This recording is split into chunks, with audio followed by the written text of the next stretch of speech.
Welcome to Gene and Mike do the New York Times crossword. Hi, I'm Jean. And I'm Mike. And today we are doing the crossword for Friday, March 14th, 2025. So, did you do the crossword? I did do the crossword. And did you find it to be a great Friday crossword? I tell you, I was very happy when I got it solved. Good. It was a toughie for me, but boy, it felt sweet when I heard that happy music. Mm-hmm. So, Did you get the happy music right away? Did you have to hunt for an error or so? No, it took me a long time to do this puzzle. Okay. So I guess that's why it was so satisfying that I finally got it solved. Yes, I started off pretty quickly because one across was Charlie Chaplin persona, Tramp. Right. And I thought that was pretty good. Yep. Although by the time I got to the next clue, 6 across total was Smash Up. Right. I think I had the up first. Mm-hmm, And I did too. And then I thought it was going to be something like sum up or add up. But of course, I needed 5 letters, and Smash Up was a great clue. Mm-hmm. Right. The one next to that, Night Shtick, there's no way I was going to get that without the crosses, and it was Honor. Yes. That was sort of cute. Mm-hmm. Did you know that one down, the network on which Gossip Girl aired was the CW? I didn't, but I had the T of Tramp. Yes. And so I thought, it must be the CW. Because Wow. I couldn't think of any other channels that began with T other than 3-letter ones like, Turner News Network or Turner Broadcasting Company. But this had 5, so I'm like, it's got to be the CW. Yeah, I couldn't think of any networks that start with the letter T. Oh, uh-huh. I mean, there's the BBC, but here would just had to have been the BB. Mm-hmm. Well, I knew that we could get Gossip Girl when that was on. I would see advertisements for it, so I knew we could get it. And we didn't have cable, so I knew it had to be some channel that wasn't a cable channel, and the CW is. Wow, So, what a brilliant job of deduction! Yes, I had to deduce that. Okay. Let's see. We had 3 down, and I was ready for this one. I had enough letters to recognize 3 down, snack made with celery sticks, peanut butter, and raisins as ants on a log. That's right. I had never heard of that undoubtedly delectable dish before I started doing the New York Times crossword. But we've seen that before in the grid. Oh. At least I'm pretty sure it is not a, 3 down. No, it is not a debut. Mm-hmm. It has appeared, in fact, a total of 3 times. Oh. 2014, 2018, and now. You remember it from 2018? That's pretty good. Yeah, actually, that doesn't make any sense. There's no way I could remember something from 7 years ago. And yet, maybe it was part of a clue at some point, ants on a log, rather than an answer. Uh-huh. But I remember hearing that phrase, and it was because of the New York Times. So, once again, my knowledge base just keeps exploding exponentially thanks to the New York Times. Mm-hmm. Someone comes up to me and says, "Hey, do you know what ants on a log are?" Uh-huh. I can answer in the affirmative. Well, very good. I'm pretty pleased. Mm-hmm. Although I got 14 across wrong, reaction to an unexpected bit of humor. I started off with spittage, Spittage, which sounds like something that I guess I was going for spittle. And didn't get all the way there. Mm. So, but it turned out to be a spit take. That's right. Which is almost as disgusting as spittle and even more disgusting than spittage. I had never heard that. A spittage? Spit take. Oh, okay. I had never heard of that. But... we've seen that in the New York Times before. Well, I didn't remember it. We saw it in, 2020. Okay, well, that was a while ago. It first appeared in 2007. Joe DiPietro used it. Oh, okay. And it was on a Saturday. Sounds like a Saturday type of clue. It was clued actually as bit of slapstick. Spit take. No, I don't remember ever hearing that. Well, apparently it exists. Right under spit take, we had the marvelous 16 across.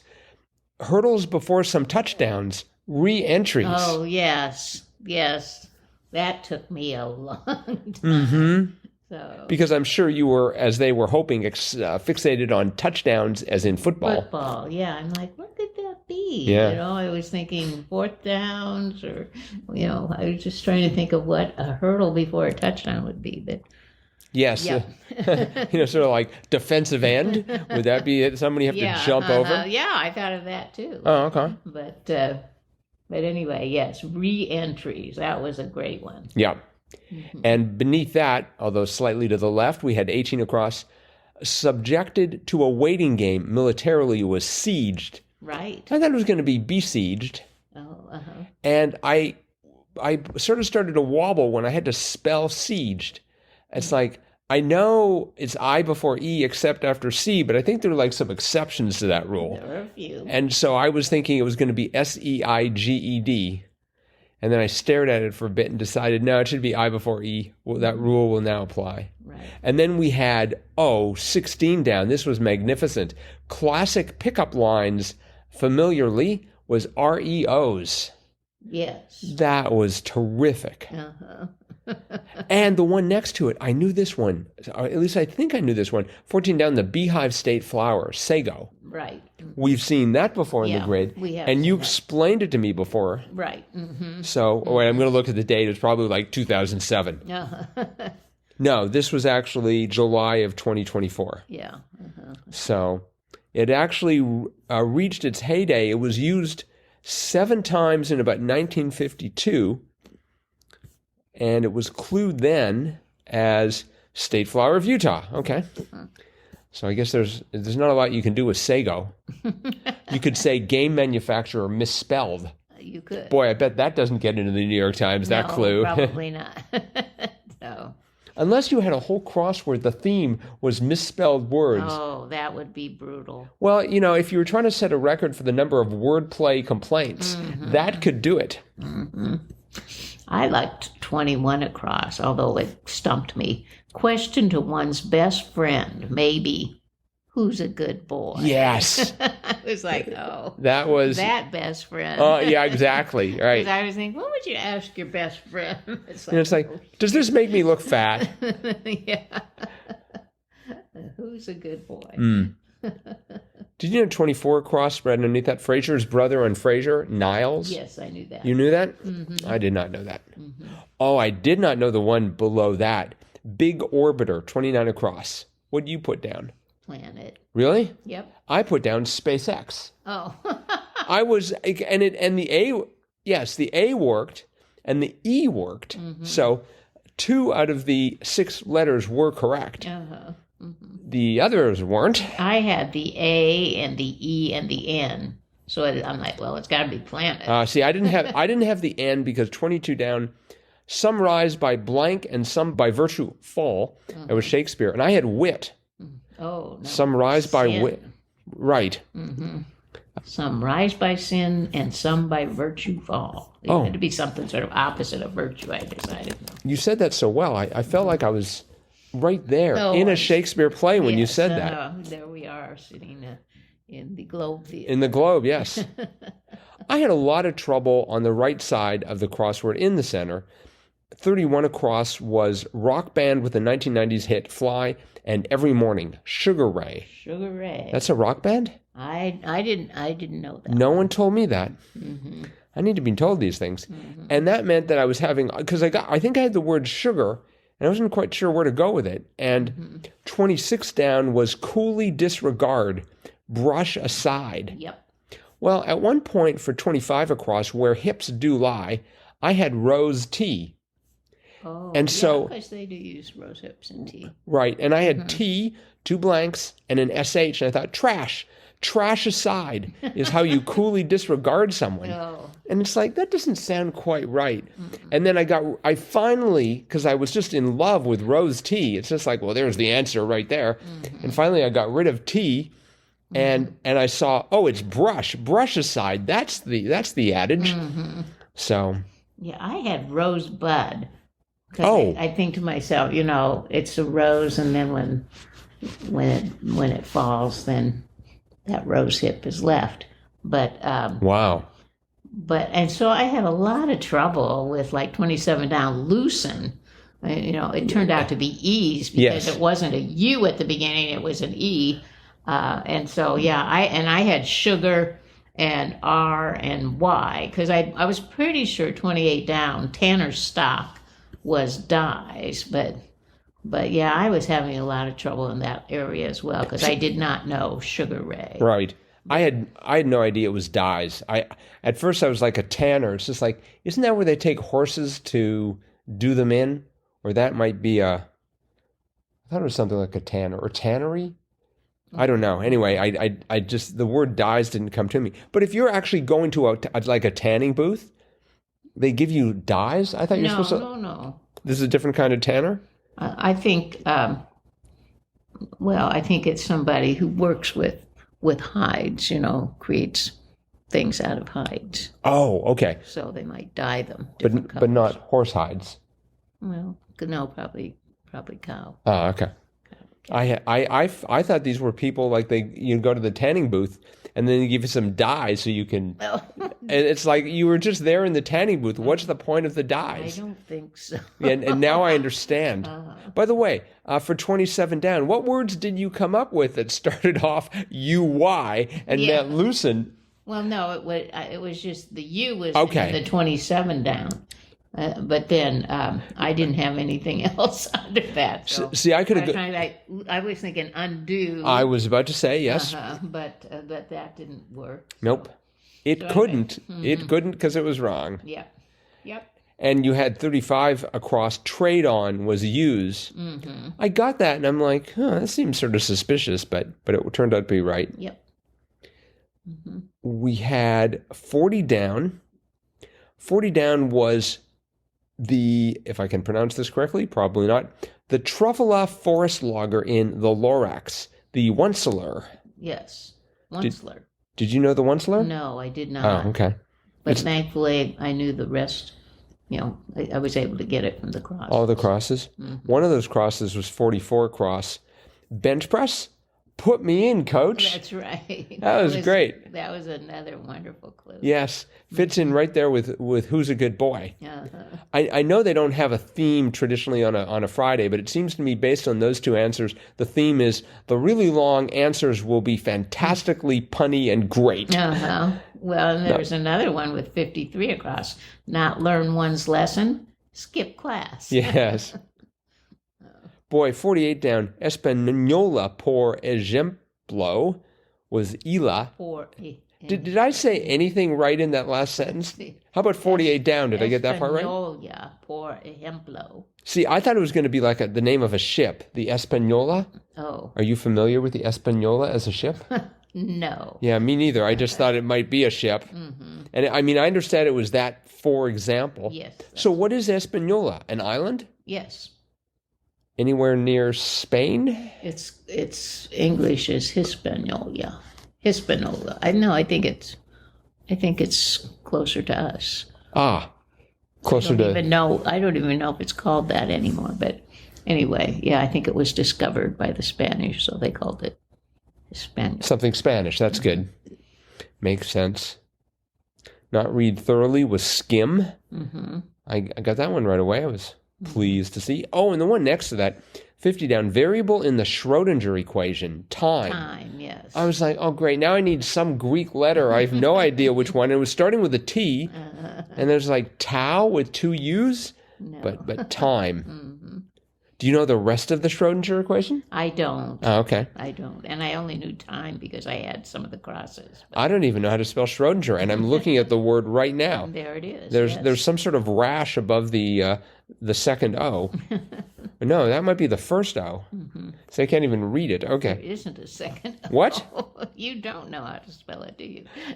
Like I said, looking at the word, I do not know how to spell it. Schrodinger. You're right. There's one O, and it's got some sort of disease on top. No. Is that an umlaut? I believe so, okay. Yes. And I'd like to apologize to anyone who I just offended with that last remark. 7 down was one, I don't think I've ever seen the puzzle, but maybe it's been in.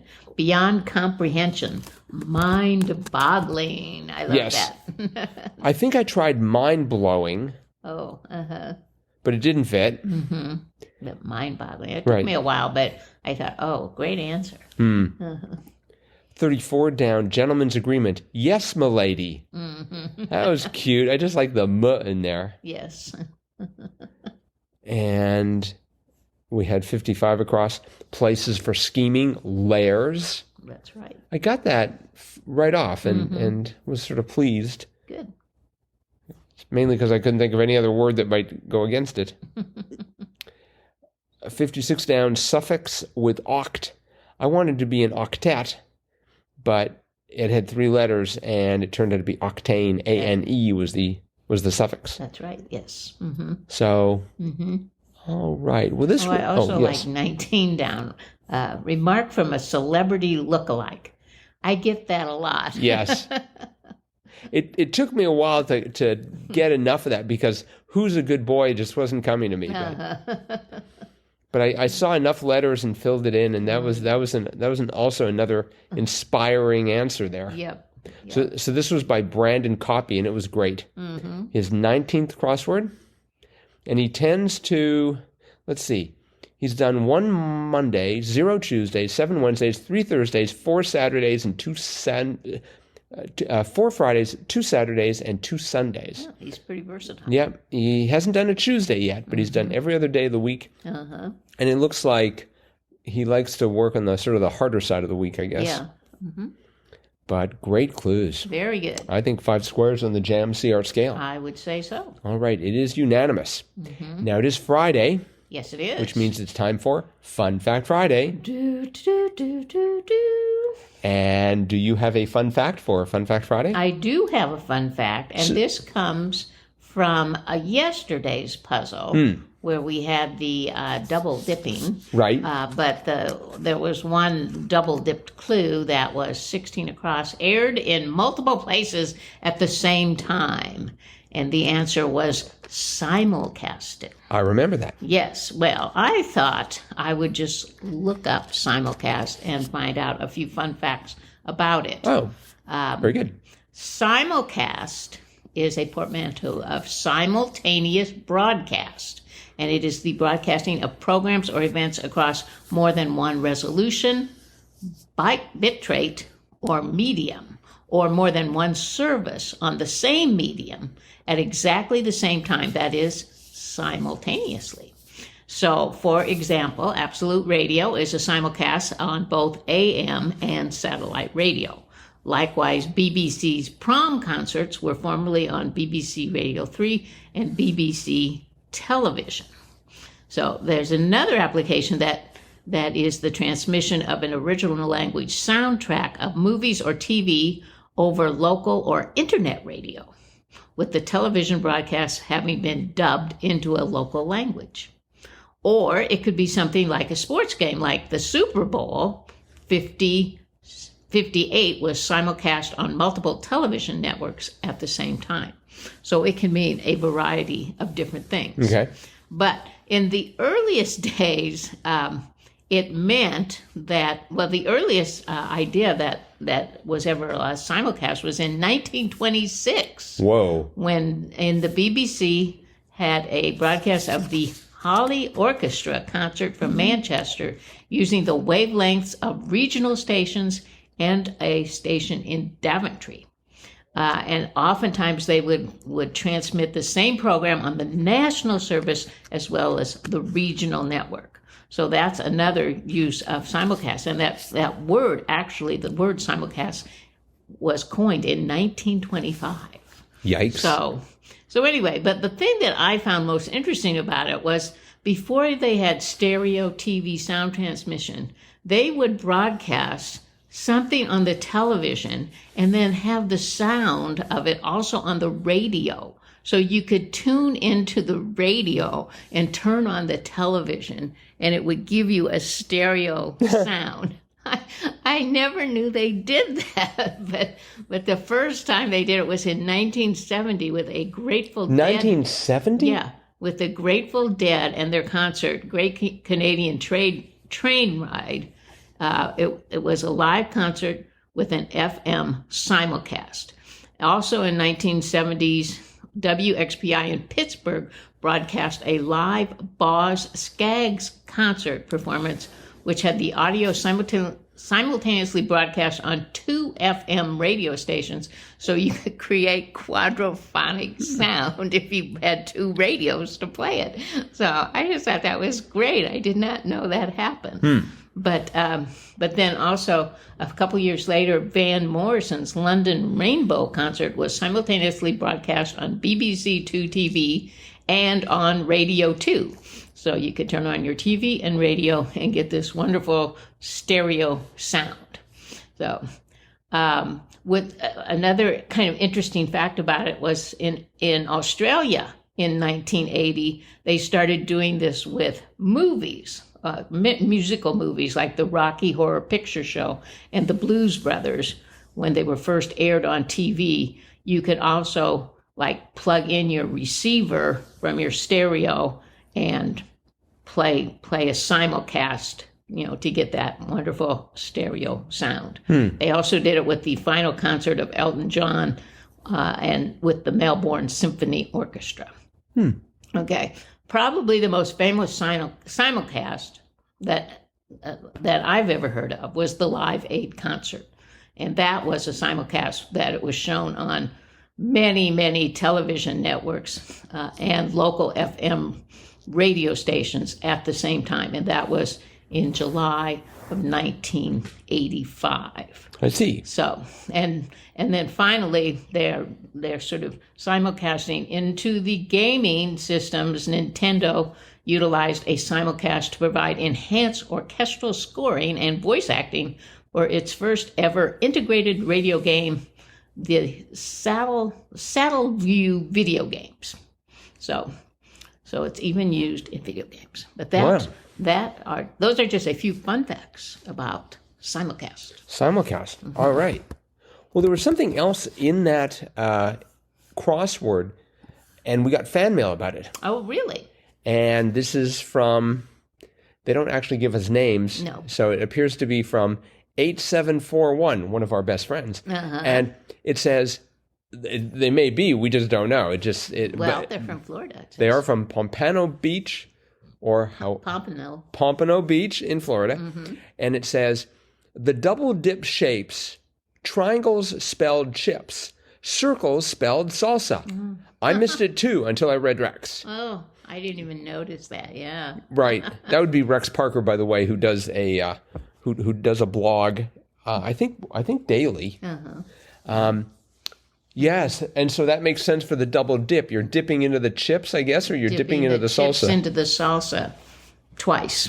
You dip it once and eat it off, and then dip it in again. That's called double dipping, which is a big no-no. Too bad they couldn't have worked an advertisement for Taco John's in there. Well, that's pretty clever. I did not even notice that. I wonder if they'll start doing that. I wonder if they'll start they could do that. They could just have a crossword and they could circle letters that spell out company names. If the New York Times is sort of short on funds and they need another way to raise money, there you go. I'd like 10% if you happen to be listening, Will Shorts. So, all right. Well, thank you for that, Pompano Beach, Florida person. Really appreciate it. Yep. And for anyone else who wants to get a hold of us, you can do it by clicking on the send fan mail button. Yep. Or you can do it the old-fashioned way. Send us email, crosswordpodcast@icloud.com.